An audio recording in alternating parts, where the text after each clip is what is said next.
Time now to turn our eye to business. I'm pleased to announce Kate Moody's in the house. A very good evening to you, Kate. Great to see you. Trade tensions heating up between the European Union and China. Tell us more. Yeah, Beijing has announced a new round of tariffs on brandy that is imported from the European Union. It's a response to Friday's vote, which narrowly saw member states agree to increase tariffs on Chinese-made electric vehicles. The US and Canada have imposed similar, even stricter measures on Chinese EVs, accusing them of unfairly benefiting from domestic subsidies. Andrew Hillier reports. After the EU targeted China's electric vehicle industry, now Beijing has Europe's brandy in its crosshairs. On Tuesday, China's Commerce Ministry announced a raft of provisional tariffs on the bloc's brandy imports, ranging from 30% to just under 40%. French cognac stands to take the biggest hit, accounting for up to 95% of European brandy exports to China. Cognac makers have accused the French government of abandoning them. We're of course quite worried because today China is our second biggest market. If we at the cognac sector lose that market, the consequences will be disastrous for the retailers who commercialise them and, through a domino effect, for the rest of the wine-growing sector. It appears to be a U-turn from Beijing. Back in summer, China had promised not to impose tariffs, despite opening a series of probes into anti-dumping practices on EU brandy, pork and dairy products. But that was before the EU slapped fresh duties on Chinese-made electric vehicles last week. On Friday, Brussels approved tariffs of up to 35% on imports, following an investigation into Chinese state subsidies. The EU has accused China of unfairly subsidising its electric vehicle industry to give it a competitive edge over European car makers.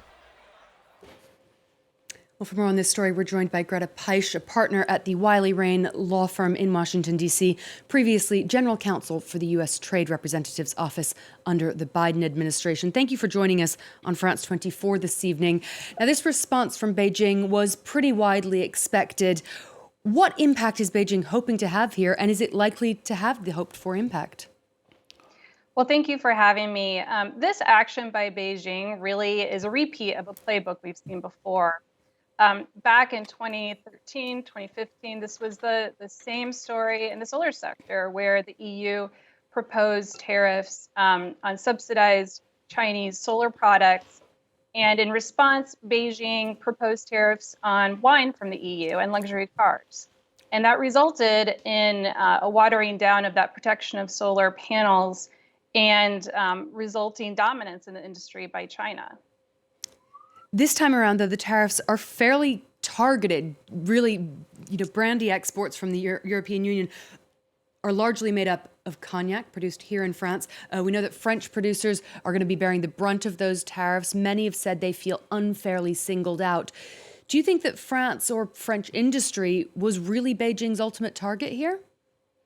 Well, I think it is. I mean, if you look at the EU support for the measures on EVs, right, you had Germany against it. You have mixed support in the rest of the EU. France was really a driver behind seeking these tariffs and wanting the protection specifically for the French industry. And so that's where the political pressure needs to be placed. And Beijing reads the room very well and knows exactly where to put that pressure. And why are we seeing these two apparently very separate products linked? Tariffs on electric vehicles to be followed by tariffs on cognac? Well, simply because cognac and the exports, it's very important to France. It's important economically. It's important historically as an industry. It is a place where China knows those groups can place that pressure on France and as a result, the broader EU to back down on its tariff position. Now, we know that the European Union was following in the footsteps of the United States and Canada in increasing those tariffs on Chinese-made electric vehicles, hoping to create a more level playing field for their domestic producers. Is this really an effective tactic to boost competition within the EV market? Well, in the United States, we certainly think so. What we've seen from China is not just massive subsidies and support from the state, but it's really a directive. It's in China's planning and economic policy documents that this is an industry they are targeting to be a leader in the future. And unfortunately, it comes at the expense of other economies. And so, for the US and for Canada, the policymakers are trying to get ahead of what we've seen in solar, steel, and under other industries of China being successful in achieving those objectives. And importantly, for the United States and Canada, we're seeing an even higher tariff level, 100%. And I think it is that really high tariff level that will ensure and promote a level playing field. We're seeing EVs in China sell for as low as the equivalent of $12,000, 11,000 euros. And so to really counteract what we see in China's practices, it does take a significant action. We started really talking about a trade war between Washington and Beijing back in 2018 when then President Donald Trump began imposing tariffs on some $300 billion worth of Chinese goods. Tensions had eased somewhat there, but are we seeing now a new chapter in this trade dispute? Well, what we've seen from the United States is really targeted and incremental approach and taking additional actions on China, right? You saw the Trump administration take broad action, hundreds of billions of dollars of trade at issue here. In more recent years, you're seeing narrower additional actions on specific sectors like EVs, like semiconductors.